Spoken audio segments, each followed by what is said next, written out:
Allu Arjun performance చూసిన ప్రతిసారి he was trying something knew that he want an identity.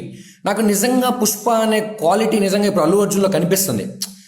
Allu Arjun ఇప్పుడు పుష్ప అనేవాడు ఐడెంటిటీ కోసం ఎంత కష్టపడుతున్నాడో సేమ్ తన ఓన్ లైఫ్లో కూడా హీ వాంట్ సంథింగ్ అనే ఒక ఫీలింగ్ మాత్రం క్రియేట్ అవుతుంది. ఎందుకంటే తన పర్ఫార్మెన్స్ చూస్తుంటే తన ఆ చిత్తూరు స్లాంగ్ కానీ ఏదైనా కానీ మౌల్డ్ అయిపోవడం కానీ అతన్ని చూస్తుంటే నాకు ఈ ఇండస్ట్రీలో ఒకటి కావాలి, అది దాన్ని నా పేరుతో నేను సంపాదించాలి అనే ఒక ధోరణి మాత్రం క్లియర్గా కనిపిస్తుంది. అతని విజన్ చాలా క్లియర్గా కనిపిస్తుంది. నేను పర్ఫార్మెన్స్తోనే కొడతాను అది ఆయన మన ఇప్పుడు ఆహాలో వచ్చిన అన్స్టాపబుల్లో మాట్లాడిన విధానం కూడా ఈ వాస్ నాకు తెలిసి ఇది జస్ట్ ఒక స్టెప్ మాత్రమే అనిపిస్తుంది.